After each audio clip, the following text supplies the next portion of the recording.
Good morning and welcome into the next instalment of our brand designs kind of podcast series here with myself, James Davey, and Nathan Lomax from Quickfire. And today we're really pleased to kind of bring to the table Ted Bell, the Chief Executive of Freddies Flowers. Welcome, Ted. How are you? I'm well, thanks. Hello. Hi.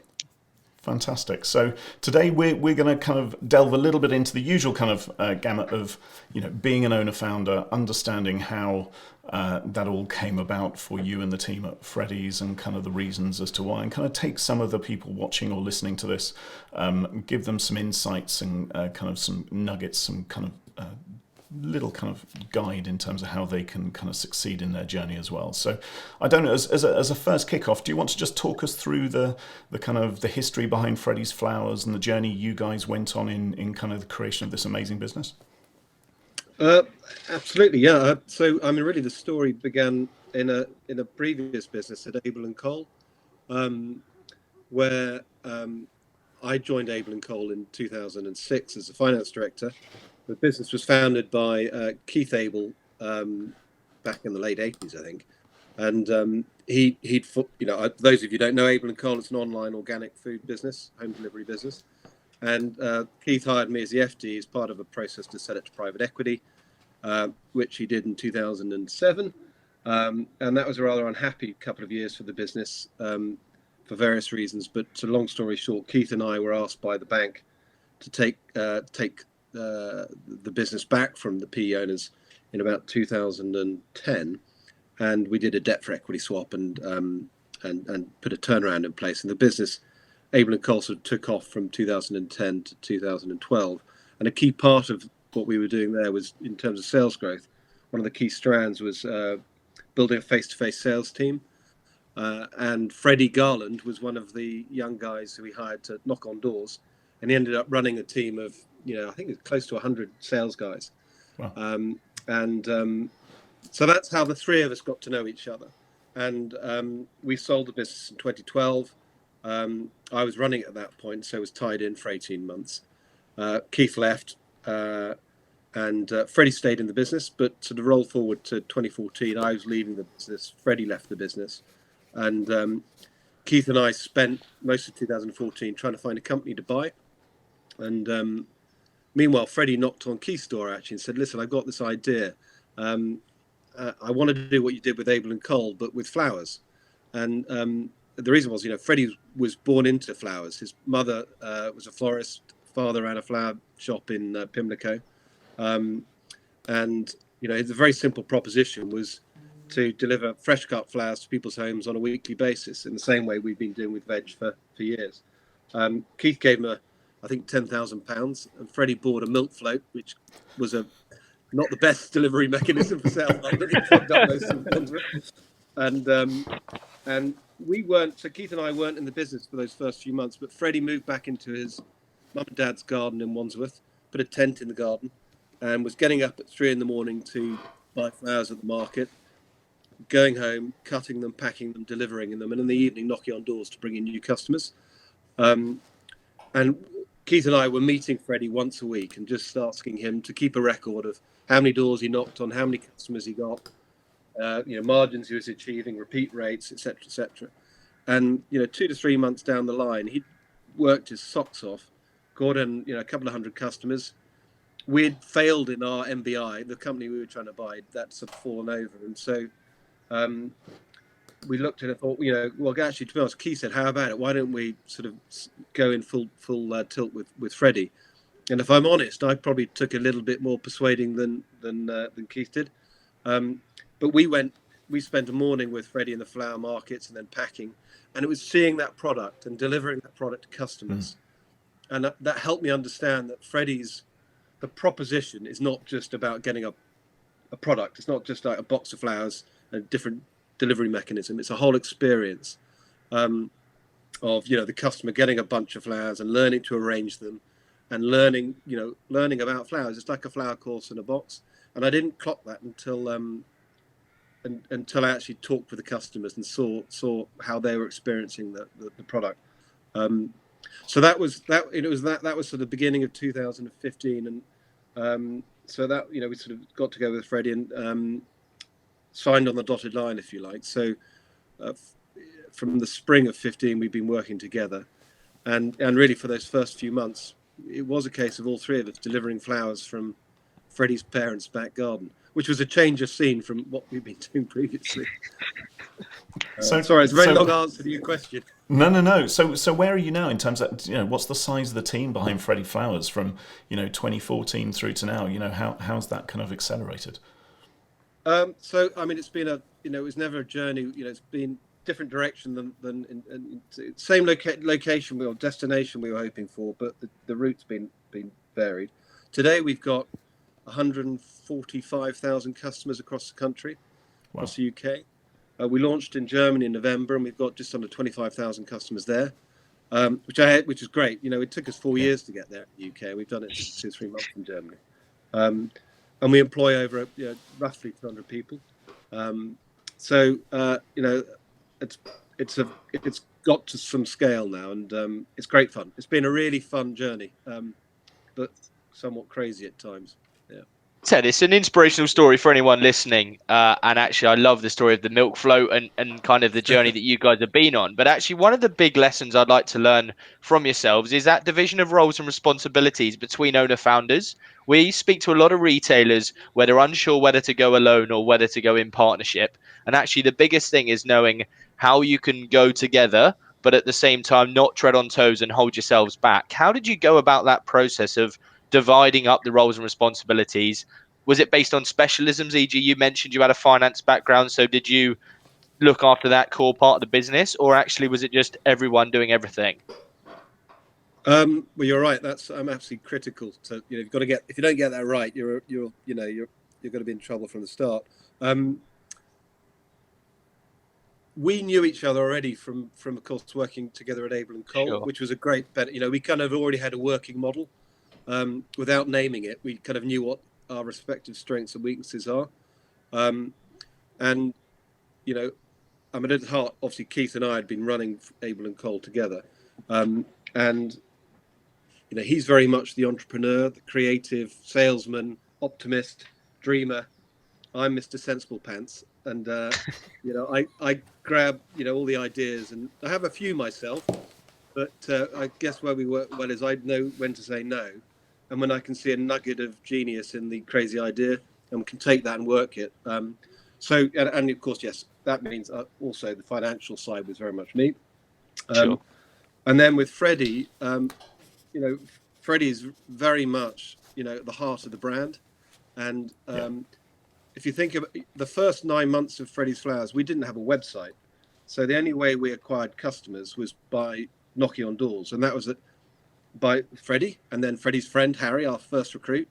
And I think the criteria for working for us in the first 9 months was you needed to be a friend of Freddy's, or gone to a second-rate public school, have a very nice, smart name, and be very, very nice. That, and we not, but that was that actually still is at the heart of, without being too crass about it, that's part of the feel of the business, and there's no way we would have ever built up that sales team were it not for Freddy's sort of personal charm and charisma, and Keith's real energy and training how to sell, alongside me being absolutely all over the detail and making sure we knew who was good at selling, who wasn't, what was working on the pitch, and we got naturally fell into our respective roles.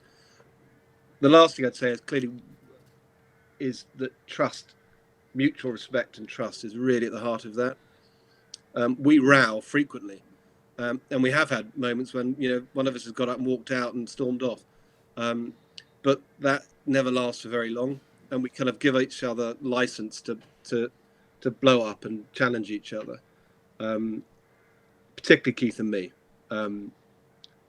but there's always a mutual respect that lies behind Well, I it. think that's healthy debate, right, Ted? Actually, it's right, and I love the fact that actually you have got those different character types. That actually there would be no business if it was just all Freddies or all you or all Keats. Actually, the fact that there is that blend, and you've got someone to Yeah. an optimist, a pessimist, someone in between. You have got that ability to make sure that you're going after the right opportunities as opposed to every opportunity versus no opportunity. So I think there's a lot to be said for that blend, and it's amazing that well, a kind of proof's in the pudding, right? You guys have got to where you've got to based on that dynamic. Have you looked at bringing in external help as well in terms of consultants, building out the board, etc., or actually have you just maintained with you three at the helm, kind of making the decisions?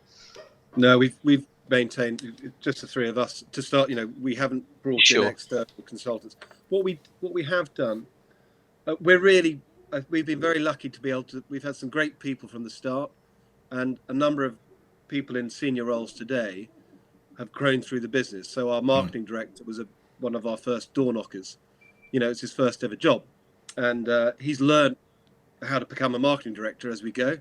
But that's a good example where we brought in former marketing director of HelloFresh in the UK, came and spent a few months, a few days a week mentoring him, Yeah. and that was actually more, had a bigger impact on his personal development and in turn our business than many other things we could have done.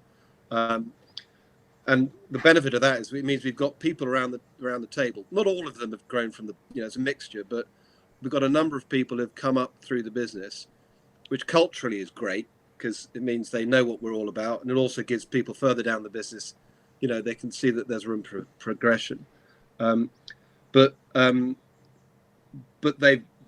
we've supported them through, and we've done it with a number of different, not just the marketing. We're doing it with CS and other roles where we bring in experts who just mentor them, so they culturally they're right. Technically, they're learning as they go, and of course they're fully vested. They really love the business because it's they've grown with it and their career's growing with it. It's a cracking model. Quite a Sorry, few James. quite a few businesses find they don't have that commitment sometimes to helping those people learn through the business. They often feel as though, Harry's an interesting case in point. He's the first hire that came into the business. Sometimes brands and boards go through this devolvement, don't they, in terms of actually are the people that came on with us very early doors the right skill set we need? Are they engaged with us as a business to take us to the right level? And is that something you've challenged internally? Is it as a board, have you gone, well, actually we definitely need to, the mentoring thing I think is where you've ended up and is a great solution because I love that model. But has there been debate in terms of actually these people may not necessarily be the right people, or have you felt very comfortable to be able to move them around the business and help shape?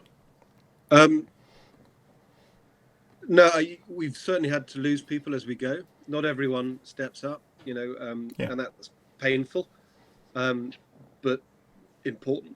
And sadly, that normally falls to me, certainly in the early days.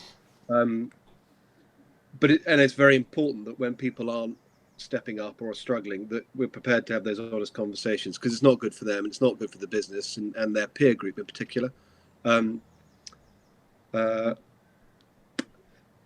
So in terms of where we are today, clearly we're at a different scale, and the really important thing for us is we've built a board of directors now. So there's the three founders, but we have I think 9 directors beneath us, quite a broad board actually. Yep. And delegating to them, I hate the word empowering, but letting them effectively take control, which is we're not there yet because we're having to coach them on recruiting beneath them, to delegate beneath them, and if I had a criticism of where we are today and why could we be doing better, it would be that we would have recruited faster at a senior level. I don't mean right at the top, but I mean encouraging people who are around at the top to be recruiting more beneath them, because they're all, and they'd be the first to say this, caught up in the day to day, and that means they're not able to sort of plan for tomorrow, and we need them to be the ones driving tomorrow's growth rather than it being us. So we've been on that sort of journey where Keith and myself and Freddy were absolutely doing everything for the first year or so. We've gradually been stepping up, building a team beneath us, but we're still not there. It really needs to be a point where we're not needed in the business, and the board beneath us are absolutely driving everything. We've got the right people, but they need to be building up teams beneath them. And Ted, I guess that's one of my next questions, is really around what's kind of been the biggest challenge during that growth period. Obviously, the story from in the last 10 years has been a remarkable one. But actually, if you could rewind the clocks, what would you have done differently? You said there about hiring more senior people, but what else could you have done to speed up that journey? I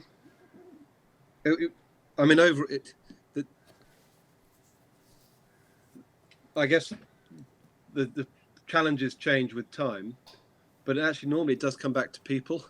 In the early days, we weren't hiring people because we didn't have enough money to hire people. We've funded the growth entirely ourselves up until November last year. We'd not taken any money externally. And in November, we did a flower bond, which was, we raised a load of money from our customers, which I talked about separately. But that meant we've really sort of bootstrapped the business from day one. I wouldn't change that. I think it's been really key to making sure culturally it has a big impact. But just in terms of the pure economics, it means we've built a viable, efficient model. But that no doubt slowed our growth because we weren't able to bring in some of the skill sets that we've benefited from more recently. So on our dev side, we really struggled on dev for quite a long time. It was dragging the business back. And then about 9 months ago, we hired a guy called Gopal, who's just been fantastic. But there's no way we could have hired him 2 years ago, 3 years ago. We hired him now, and he's totally reshaped our dev team. We've massively expanded it. We've now got half the dev team are in Hyderabad, and dev's become, from being a sea anchor, is now a real engine. It's really driving the business, and that would be a great example of where our limited budget has slowed the growth of the business. But I wouldn't change that. How have you found Ted, just quickly, go on, James. Sorry. How have you found that remote development resource? Because I had a similar situation, in fact, in exactly the same location in India when I used to run the digital team at Aviva. We had an outsourced team there. How have you found that kind of balance between time zone and different kind of cultural disciplines in helping kind of keep things in the direction you want it to go? Well, of course, we're all remote at the moment, so it's not. Of course, that's very true. That's been a real eye opener for us. So far, so good. Actually, the time zone's not a problem at all. Culturally, they're brilliant.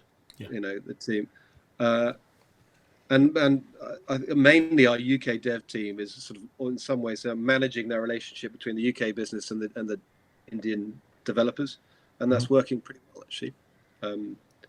But we're kind of probably 3 to 6 months into that now.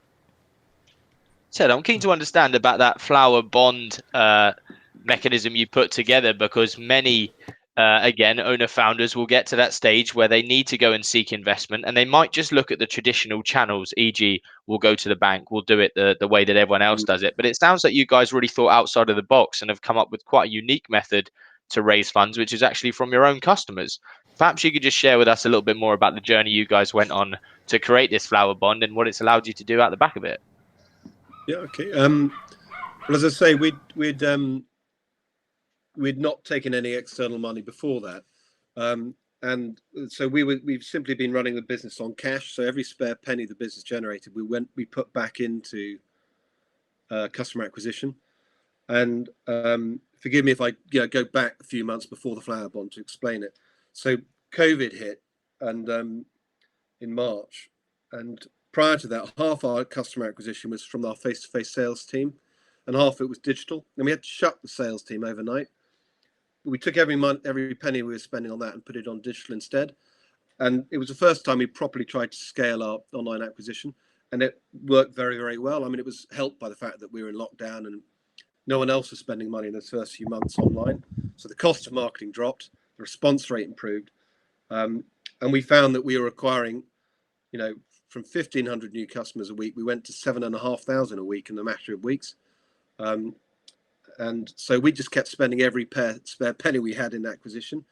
Our deliveries went from 20,000 deliveries a week to 45,000 in 3 months. And what we were kind of proving is the size of the prize, the size of the opportunity in the market was bigger than we'd first thought. We could scale without seeing any drop in our key metrics. CPAs weren't going up, retention wasn't dropping. So our only limiting factor was cash. So having resolutely not entertained external funding, we started to think, are we being foolish? Shouldn't we think about it? But of course, banks, because we were spending every spare penny in acquisition, we weren't generating a profit. It's that kind of curious circle of, we need money to grow the business, but we're not generating a profit. So banks are lukewarm. So we could generate a profit, but then we don't need banks' money. So banks were an option, but a bit laboured. We were still not that keen on taking external equity investment. And it was that I met one of the founders of Hotel Chocolat at a fast track dinner. And he was great. He was telling me about their chocolate bond.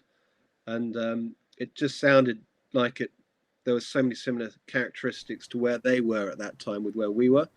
I think at that point we had about 100,000 UK customers with pretty good demographic mix. And felt like very similar to where Hotel Chocolat were. So what we did was we wrote to our customers and we said, we're looking to raise money to grow the business, various other things. Would you be interested in investing? And we offered them interest on their money, either paid in cash at 5% or paid in flowers at 7.5% in terms of the equivalent value. And it went really well. In the space of about 6 weeks from start to finish, we raised 4.3 million from just over 800 people. Wow. Half of them are getting paid interest in flowers and half in cash. They're not all customers, but most of them are. And, it's great because you get that level of engagement from your customers. It's a real sort of vote of confidence from them. And of course, from us, it's relatively not cheap, but relatively cheap money with, they're easier partners than perhaps some other investors might be as well. And that kind of retention piece in terms of those customers are now possibly going to be some of the biggest advocates you have. There's that kind of we've invested in. It's that kind of you need to kind of try Freddies Flowers. I've invested in Freddies Flowers. It's that kind of mentality, isn't it? It's all they feel as though it's part of their own lives now. They're part of their own business more than just flowers in their home. Yes, absolutely. And we're going to work hard to try to ensure they continue to feel that way.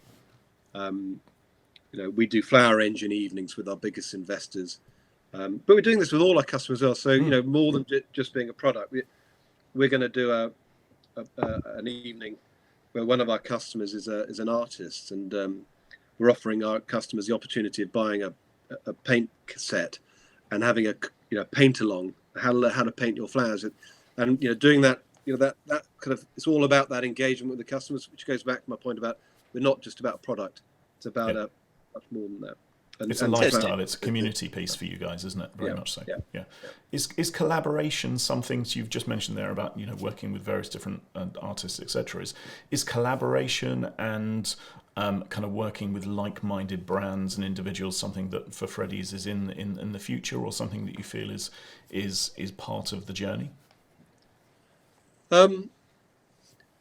Yes, yes, we're always chatting with other like-minded businesses, just on the simplest level, to learn from them and to help them, to share ideas and experiences.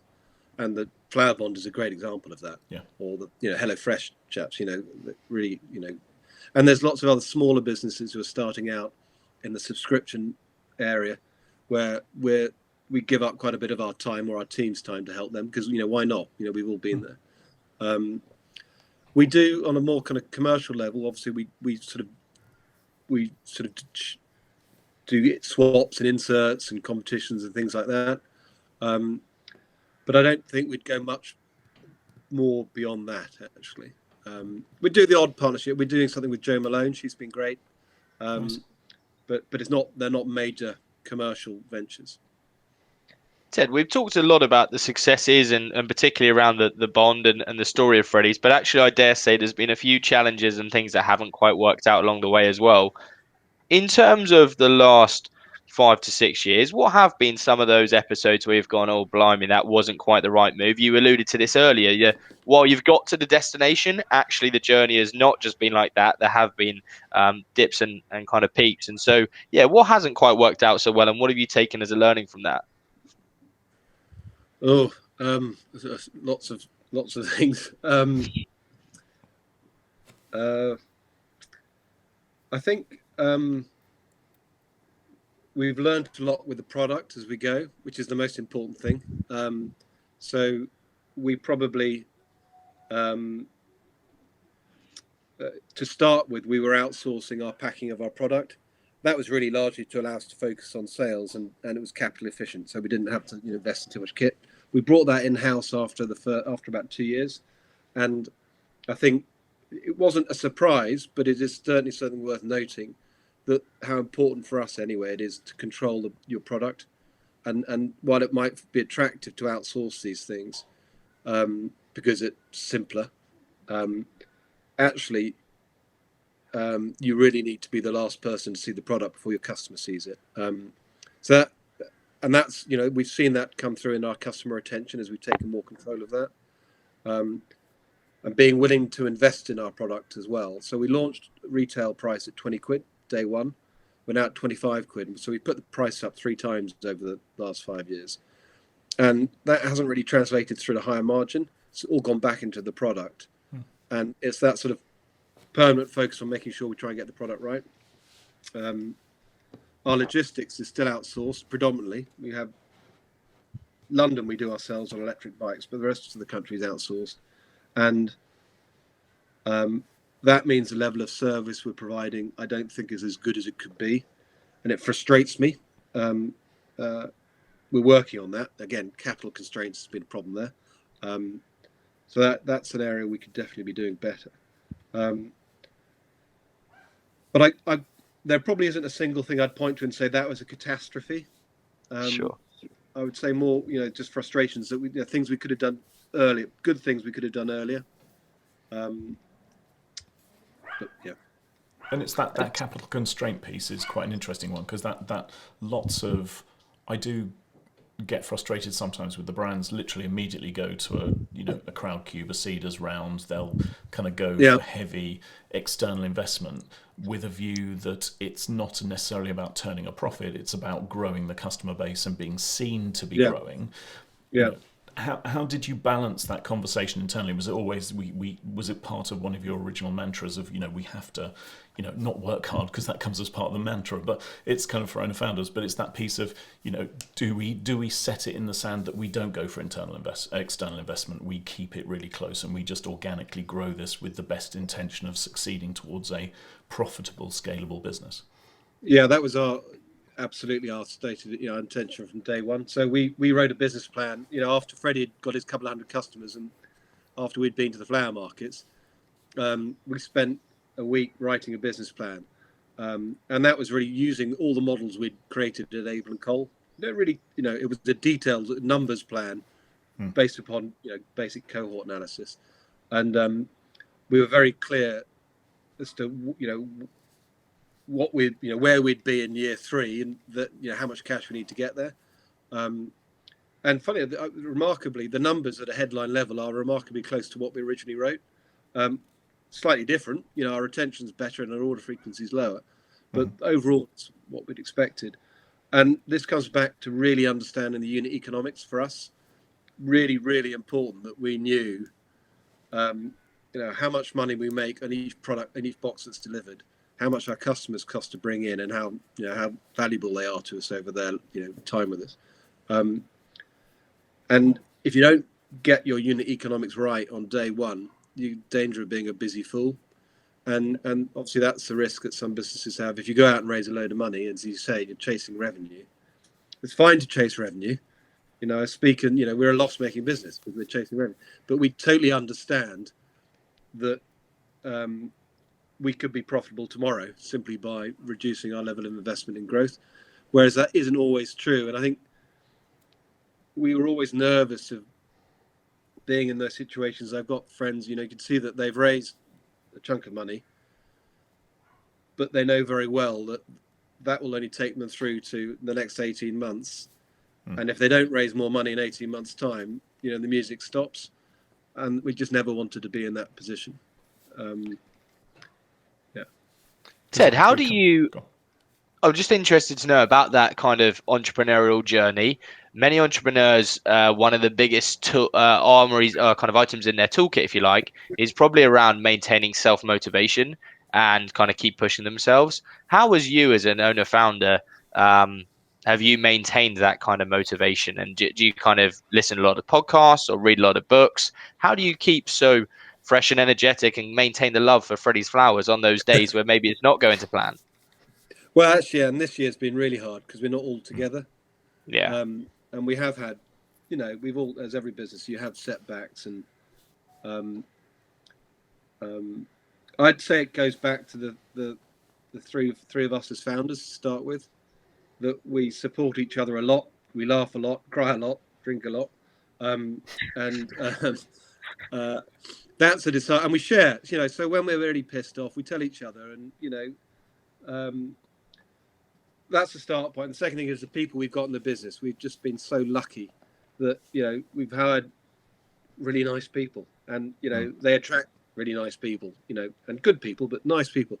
And so I was in the office yesterday and the day before, and I loved it. I've only been able to go in a little bit, and just the energy you get off everyone else is there.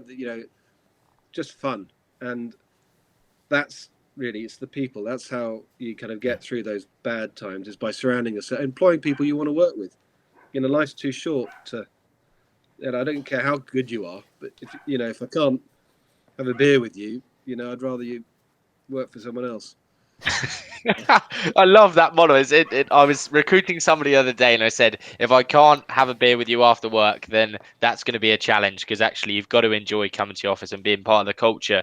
One thing, just to expand from that, you talked earlier about your expansion into Germany, and that sounds an incredibly exciting move for Freddy's Flowers.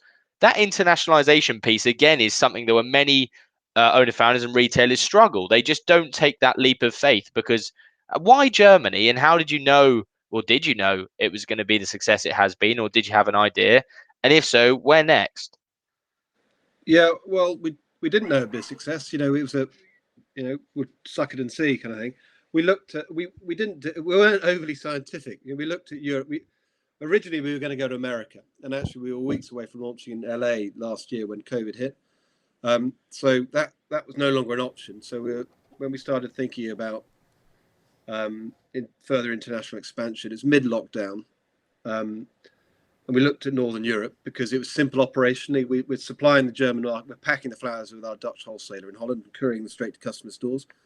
So operationally, Northern Europe was easy. And then we looked at Northern Europe and thought, Germany's the biggest country with the right demographic. Why don't we try there? That was kind of as sophisticated as scientific as that. It was a beer-based conversation. Yeah, but importantly, because there's no capital cost of trying that, because we're simply shipping flowers from it. It's not, the only cost was online marketing, and so we will, where next, we'll be rolling out across the rest of Northern Europe in due course, and it won't go smoothly. Denmark might be great and Belgium might be a disaster, but there isn't a big fixed cost to being in each of those markets. So we'll just deploy our marketing spend where we get the best return. I should say about having a beer with people, going back to that, I think it's really important to stress though that doesn't mean we surround ourselves with people who are all the same. Just for the good shout. It's really important. I want to be able to go. I'd love to go for a beer with someone who crazy, wacky, creative salesperson, but at the same time I'd love to go for a beer with someone who's reclusive and insular and detailed. But they're all good people, if that makes sense. They might even like cider. Who knows? It's stretched towards a fruity little number. The one question: are you seeing from that German customer base? Because we were having a conversation, with another owner founder who's literally just kind of 6 weeks into their launch process, interestingly, and he was saying actually the customer base, he's not sure who their customer is yet. So many businesses go into business going, I know exactly who I want to market to. How is that, taking Germany as an example, did you go into the market going, actually, what was the thought process around, do we target this customer or are we going to let it evolve? Where does that take you?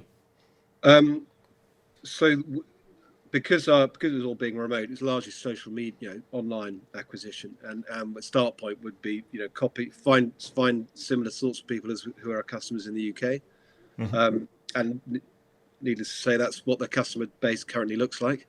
It's a very similar profile. But actually, overall, I'd say our customer base, if I talk more generically about the UK and Germany, is different than we would have first thought. So when we launched, we were knocking on doors of, if you're going to knock on a door in London, where are you going to go? Chelsea, Fulham, Wandsworth. And so we always assumed that's who our customer was. And as we expanded our online acquisition, and we're in TV and various other channels as well, that's broadened our customer base. We kind of democratized our customer, and we're democratizing flowers, really. So we heavily over-index in the A/B segments, and as you would expect, because that's where we started. And when we started then social media advertising, that was our existing customer base, because that's where we knocked on doors. So they went to find more people like that. But over time, that's broadened. And now, while we over-index in those two groups, they're less than half our customer base. Over 55% of our customers come from lower demographics. So we've got a much broader demographic spread than we first thought, and we've been really pleasantly surprised by that, because obviously it means the addressable market's bigger, and so that's been our main surprise, and that's true of Germany as it is in the UK. Ted, on your journey to where you are today, has there been one particular character that's been an inspiration in terms of someone you've always looked up to or gone to in those darkest times for inspiration or help? Or actually, have you just, like you say, has it just been the founders?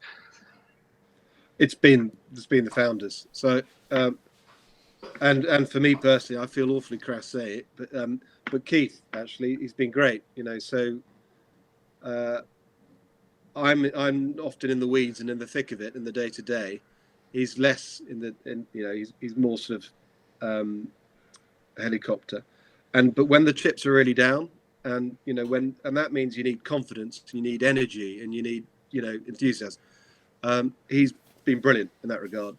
So I'll get frustrated sometimes because I'll be thinking I'm doing a lot of the heavy lifting, but when the chips are really down, he's been that inspiration, and that's born out of his personality, but also 30 years of experience at Abel and Cole. He was running an online business before the internet existed, really. So I hope he doesn't see this. That'd be very embarrassing. We'll screen him out. It's fine. If you were talking to a single owner founder who's got this amazing idea and they're in their journey, what would be your canvas around? Would they bring in owner founders around or co-founders around them? Would that be a logical next step, or is there an argument for kind of remaining as a lone wolf in that kind of scenario? What would be your kind of guidance and advice? I mean, it's like horses for courses. All I can do is speak from my own experiences. I found it, I found it great being three of us together, and so I would heartily recommend having at least one other partner. It's a lonely, difficult thing, isn't it? There are dark times, but there's also happy times, and you kind of want someone to share that with as well. So, yeah, personally, I'd heartily recommend going with a partner. It can be lonely as a sole owner founder, can't it? There is no one apart from family sometimes to turn to, or partners, which can drag them into the kind of the day-to-day work conversation. There is nothing better than having a friend, it is, in any situation, And it means you're not taking as you say, you're not taking your problems home too much, which does matter as well. Ted, I'm keen to just explore that one a little bit, because actually a lot of entrepreneurs rely on their partners or family around them to essentially be that crutch during that growth stage. In terms of your own experience, have you had a particularly supportive network around you outside of the founders, or actually did a lot of people question what you were doing when you went all in on Freddy's Flowers and thought, what on earth are you doing? Why are you doing this when there's a safer bet over here? Yeah, funny. Yeah, my wife. She's been great. So when that day I went to the flower markets with Keith and Freddy and I came home with a box of flowers, and I put them on a. Here she is now. I put the flowers in a vase and I said to her, "What do you think?" Because at that point I actually did have a job offer from a. I had a PE fund asking me if I'd go and run a business they were buying, and that had a nice salary and it was straightforward. It's established business, and meanwhile Freddie was packing flowers in his tent in his parents' garden, and I said to her, "What do you think? Am I bonkers?" And she just said, "There's no question. There's absolutely no question. You've got to do it. It's just so exciting. You've got to do it." And she's been like that throughout, and totally open and fully, open-eyed about the risks involved. And I'm very lucky. Not everyone has that, and I think if you don't have that, if you're having to drag your other half with you in that journey, that's going to be quite tough.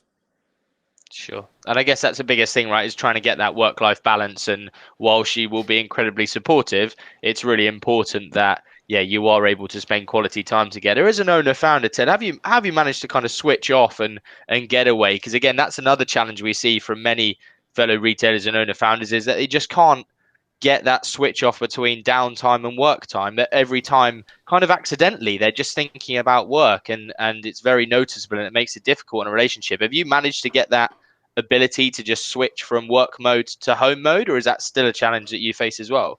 I need to listen to this bit. I was gonna say we're both listening intently, Ted, so I hope you've got the answer. Very much so. Let's notes. Yeah, there's no easy answer, is there? No, you don't. And least of all in the last year, where we're all at bloody home, aren't we? So, I refer you to my earlier answer. Actually, I think having a business partner, you can, because you will be thinking about stuff when you're, 9 o'clock at night, or even when you're on the beach on a holiday, and it's nice to be able to pick up the phone and, share a thought or share a problem. But I don't think I've ever felt stressed by that or brought down by that. I actually find it it's almost when I don't have that, I feel a little anxious. So and I know it's very important to be present when you're on holiday with your family, and I think I am, but I quite like, having something else that's just keeping my mind ticking over, and something, I don't find that a negative. Well, there's hope for us yet, James. That is encouraging. Yeah, I've been given 2 hours a day on holiday where I'm allowed to disappear to the bar with a laptop. And that's pretty much it. My wife has been known to throw mobiles into the duck pond in the garden more than once. So I think I can't agree more. Having someone, it is always, they say it's the person behind the person that is often the person that really makes it kind of possible. And I think I'm no dissimilar, whether that's my 2 co-founders or it's my wife and family, very much so. So it's great that we have those people around us, but actually there are people out there, especially in the younger owner founders, where they may not have that support network, that they need to try and find a group of people. Are there any kind of networks you've come across in your experience that kind of almost offer that kind of not group mentality kind of piece? Are there any kind of networks you've come across in your time that have that kind of support network in some ways? Not really, no, not in a professional capacity, no. I mean, there's obviously a personal network of a few individuals I know, old friends who've started, there's a number of old mates of mine who've all started their own business, and, we compare notes. That's, but that's not a formal network, if you like.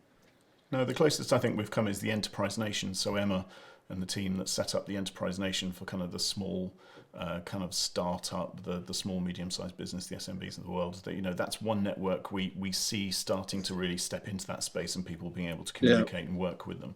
But you're right, there isn't really, in the space we live in this retail e-commerce world, there are very few people that actually will actively, unlike yourselves, from what you said, going to mentor other subscription brands. That's very rare. I don't know whether that's a conscious decision you absolutely made as a board or it kind of evolved, but I think that helping other brands is actually quite a rare thing from what we see. Well, I don't know. We found people have been very helpful. Not always, but those who are, you don't forget. And when we were looking, for instance, at going to the US market, we met the guys at HelloFresh in New York, and they couldn't have been more helpful. Really, genuinely, for no benefit of their own, they gave up time to have a chat. And you want to pay that forward yourself as well. And it's interesting. It's quite nice to chat to other people and feel if you are being helpful. It's quite nice. So Hopefully I think you hit the nail on the head there. That it's easier finding challenges in other people's businesses and being able to solve them, but also, like you say, once you've received that kind of paying it forward, you feel indebted to do it again for other businesses. So the fact that Freddy's went above and beyond kind of HelloFresh went above and beyond for Freddy's. Now, actually, it's lovely that the business is thinking, yeah, we will kind of bank that credit and roll it out to the next generation of up and coming Freddy's that we can support. Yeah, I think we're all, you'd do that in your private life, I think, wouldn't you? So why not do it in your work life? Absolutely. Yeah. Well, I think so, on that note, we kind of Nathan, please go ahead. Yeah, no, it's just my final. I was about to say, unfortunately, time is wrapping up, but I'd love to get one final thought from Ted, and that's just where is Freddy's going to be in the next 18 to 24 months? I mean, it's been a remarkable journey in the past kind of 10 years to see you guys cope with the pandemic and kind of come out stronger with the entry into Germany, etc. is so encouraging for many retailers out there. But what does the journey look like for Freddy's over the next 18 to 24 months, and what can we look forward to seeing without giving away all the secrets? Obviously. But hopefully more of the same, really. Hopefully, sticking to what we know, maintaining the team and the culture we've got, just doing more of it. I think we will be looking for further international expansion, but we won't be looking to sort of complicate our business. It's the joy of it. It's so simple. We're a one SKU business, and we just want to do more of that better. That's it, really. So that's a perfect note to end on. Thank you for your vulnerability and honesty, and I hope for those founders and owners that are listening, I hope you can take great inspiration from Ted's story and the journey that Freddy's have been on. Thank you. Thanks for your time. Nice to meet you, mate. Absolutely, thank you. And we'll be back here next week with another great interview with another owner-founder. So please do tune in to the Future of Brand Designs. And thank you again, Ted, for your time today to talk through your experiences as an owner-founder as part of Freddies Flowers. So have a great rest of your week, and we'll catch up again soon. Cheers. Thanks again, Ted. Bye-bye. Take care. Bye-bye.